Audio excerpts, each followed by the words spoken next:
How many books would you sell and how much money would you make if you got that traditional publishing deal of your dreams? Because everyone wants that credibility on their books of having Penguin or Random House on the spine because you can show people, hey, I'm a real writer. Penguin believes in me. And for so long, this meant everything to writers. But the publishing industry is in free fall, as I'm about to show today, because I'm going to share with you the most accurate numbers on how many books are actually being sold and break down step by step how much money you would make if you got a deal. And here on Right Conscious, I am trying to create a literary renaissance with others because we have an opportunity right now for the first time in history to let books create educational and spiritual and emotional awakenings around the world and transform people because novels have the power to do that. So do many other artistic mediums, but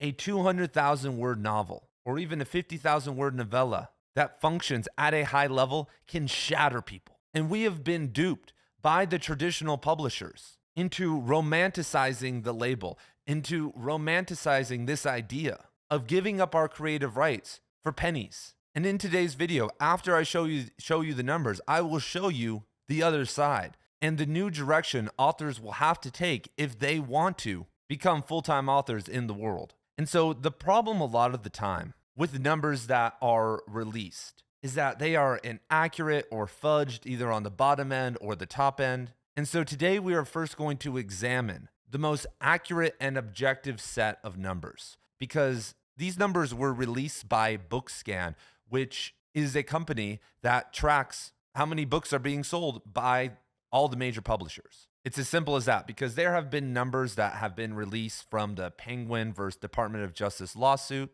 that are insane and I could use those right here to promote more fear mongering. But instead, I would rather focus on the best case scenario numbers because I hope that will show you how dire of a situation this is. Because I could source plenty of other numbers that are a lot lower than this, and these numbers are really, really low. And so these numbers are coming from the top 10 publishers: Penguin Random House, Simon & Schuster, Hachette Book Group, HarperCollins, Scholastic, Disney, Macmillan, Abrams, Sourcebooks, and John Wiley. And first and foremost, I just have to say that there are a lot of problems with numbers like this because there are perennial classics like the Bible and Dr. Seuss and other children's books and classic literature that just sell a ton of copies every single year and also pad the top end. But as you're about to see, everything's at the bottom end. So I first want to draw your attention to our first two groups of numbers, which are first that 15% or 6,700 books sold under 12 copies, or 51% or 23,000 books sold between 12 and 1,000 copies. And so just let that sink in really fast, that 65% of books that get the label on the side, get the accreditation of a top publisher, sell less than 1,000 copies. And I want to show you what that exactly means. And so the best case scenario, if you are a first-time author, and for 90% of authors, is that between your paperback and your hardcover versions, you are going to make around 10% combined on the retail book price of every copy sold. And there are other companies, and this is actually something that's starting to happen more, that don't give you the royalty based on the retail price, but the profit, like how much the company makes. So watch out for that if you are getting a traditional publishing deal.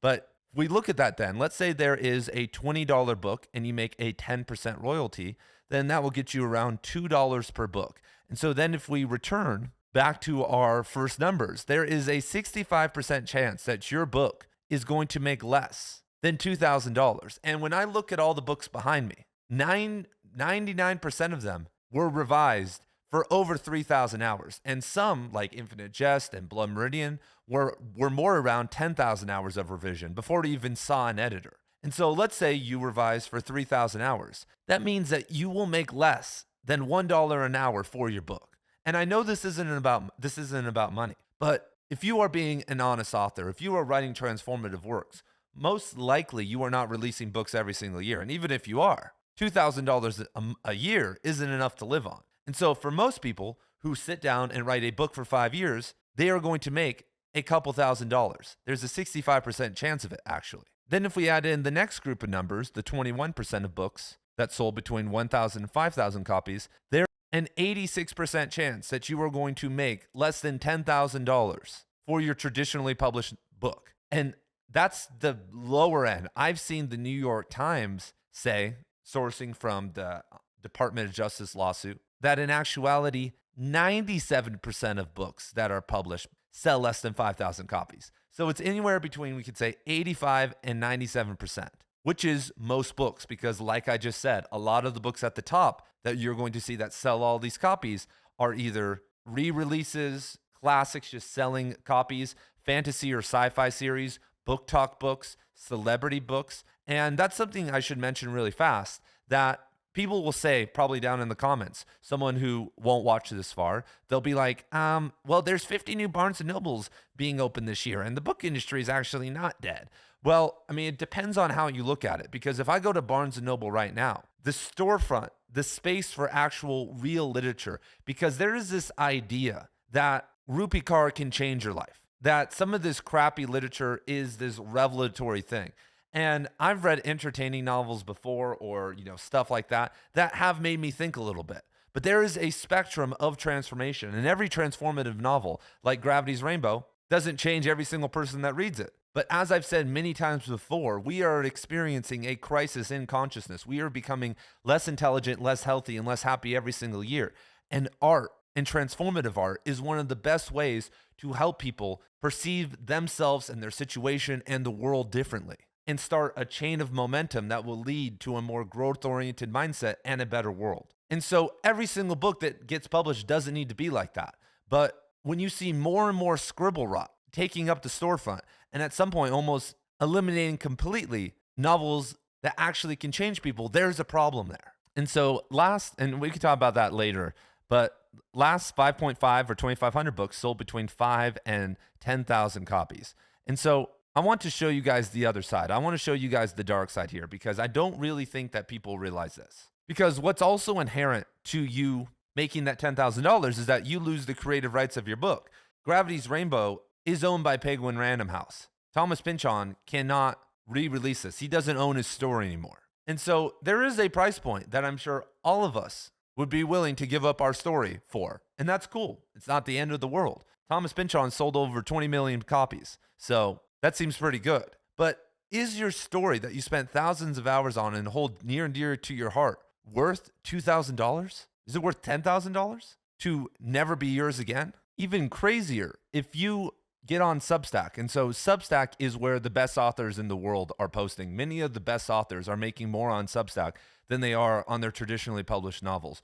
George Saunders, Sherman Alexie, and countless others are making hundreds of thousands of dollars a year on Substack. I know plenty of authors personally that are making thousands of dollars a year on Substack, and hundreds that are at least making hundreds of dollars a year on Substack. And so if you convinced 40 people, which once again may take a year or two, to pay you $5, and Substack takes a 10% royalty, so that's $4.50. And so then if we take 40 people times 4.5 times 12, you will make $2,100 a year from your writing, which is more than 65% of authors will make from their entire book. And if you are putting in enough work to get 40 people to subscribe to you on Substack, that means that you will have at least hundreds of people that will buy your legacy work, because you will have a decent group of people who know who you are, which will once again, if you combine all this, put you in the top 90% of authors. Because what we don't get from these numbers is what percentage of literary fiction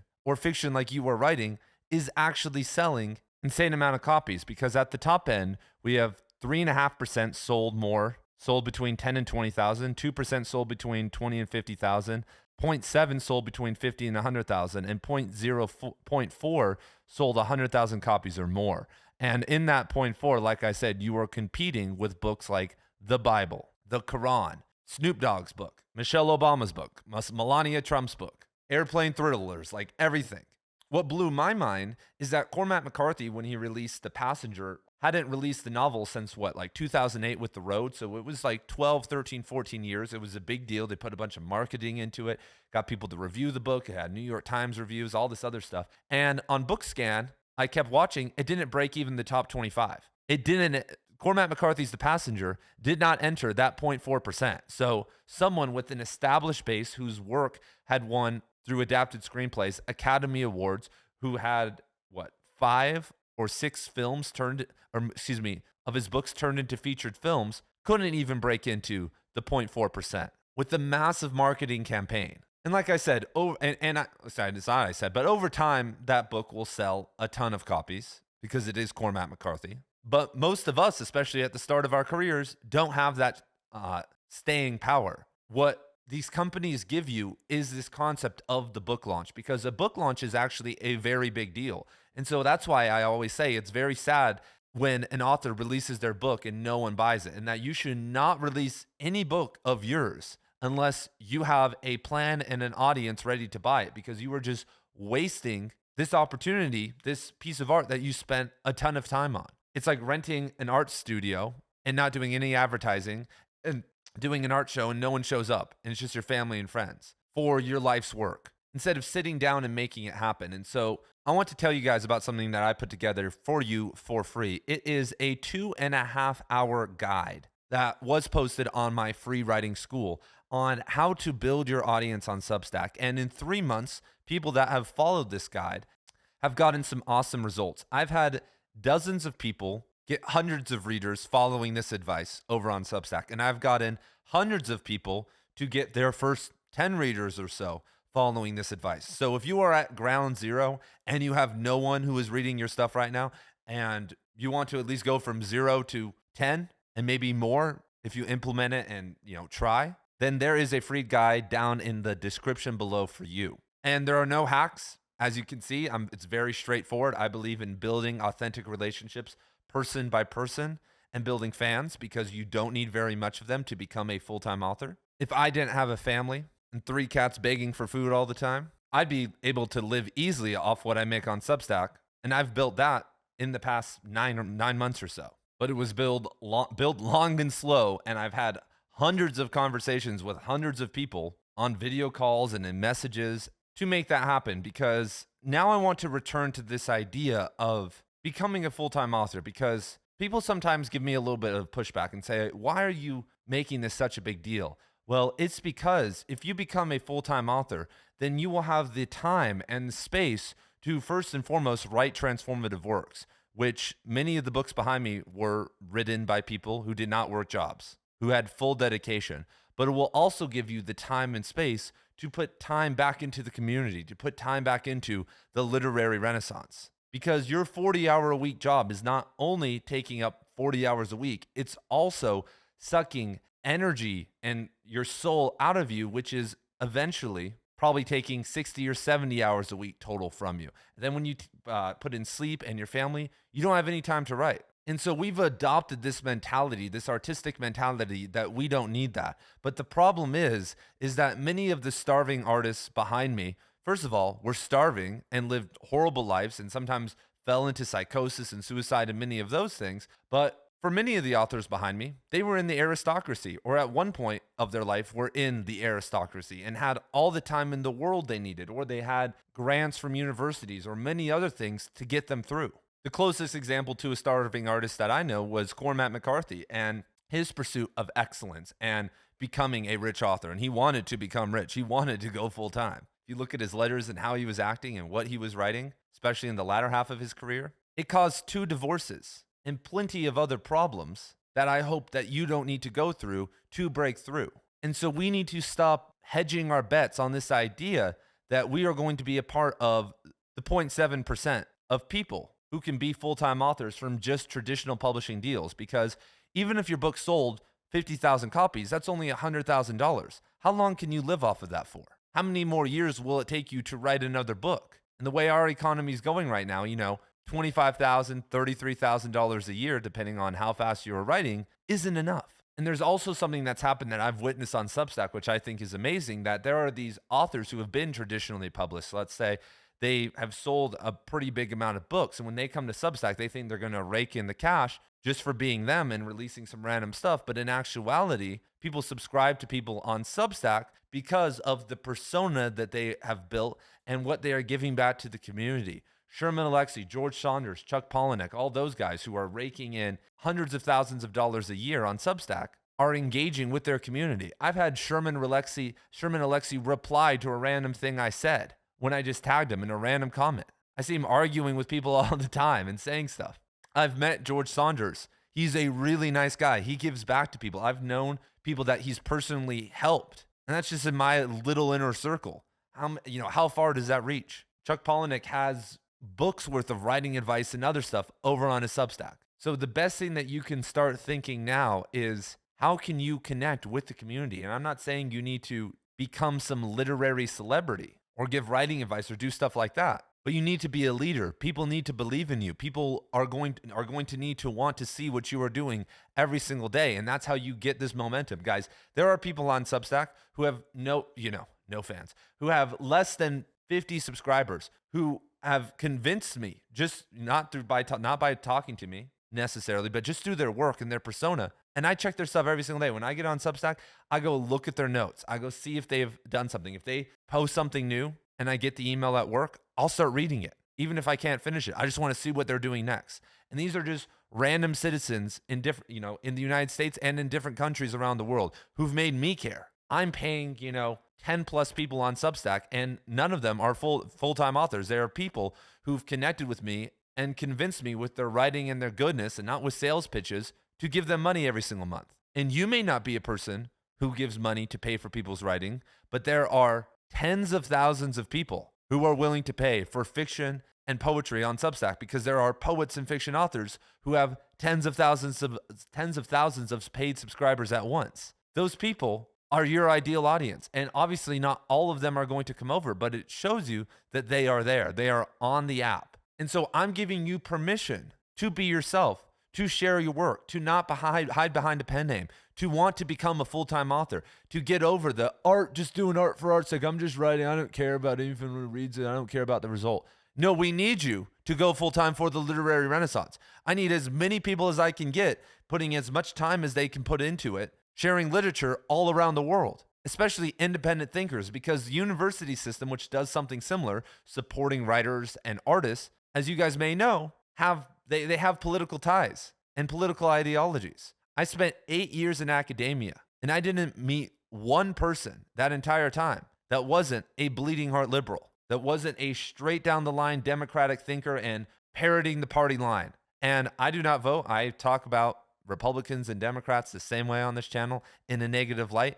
But there was a problem there, because I personally know a ton of thinkers. I won't say his name. It's been on this channel before.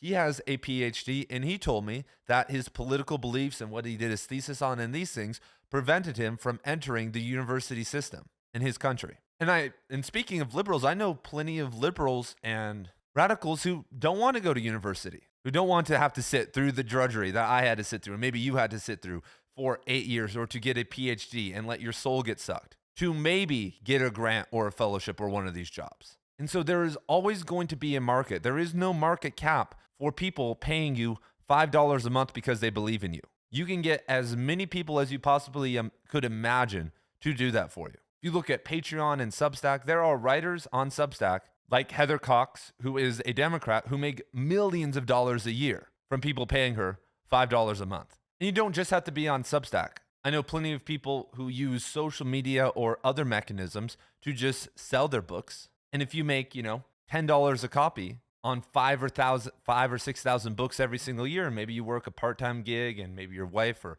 partner works part-time, or you do something else as a side hustle, then suddenly you're maybe able to scrape by. And then as you're scraping by, you will just continue to grow. And so the publishing industry is dead in the traditional sense, but there is the Wild West, literally a gold rush awaiting for us, but it comes with creating value, because there has been a massive decline in the trust economy. Many people have been burned with online subscriptions. They have paid people and not been satisfied, and watch CoffeeZilla, and they're like, why would I pay $5 for someone's writing? And so before they're going to give you their $5 a month or buy your book, they are going to have to trust you. They're going to have to want to support you. And so for people who actually create value, who actually create transformation, there'll always be a gold mine. It doesn't matter if there's a literary renaissance or anything like that. If you can write something, write a novel that if even 1% of people who read it have their life changed from it, and you just keep sharing that out in the world through word of mouth and through your reputation building,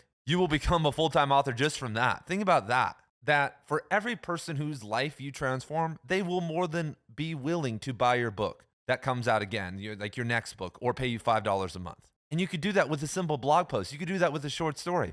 I pay $8 a month to a Substack called Flowers of Emptiness. And I read like 3 poems from this guy, and they're like in the Zen style. And I was like, yeah, I got to give this guy money. Like, I support this. Like, wow, this really changed how I view writing about Zen and Eastern philosophy in a modern context. Like, this really helped me. And I really want to support someone who's doing this. And so you can have the same effect, but you have to put yourself out there. You have to be willing to transform yourself first. Funny enough about that Bodhi guy, he went on some meditation retreat and did some course with someone for 60 days where they were like writing poetry in the Zen style. And that's what he's been posting on his Substack, something that he did 2 years ago. So his own transformation is now leading to people supporting him. He didn't sit down and be like, I'm going to be a Zen poet. I'm going to make money on Substack. Like, I'm going to do it. I'm going to be full-time. No, he became someone important, someone with something to share, even if it's just emptiness and silence and awareness. And I would ask you to ask yourself,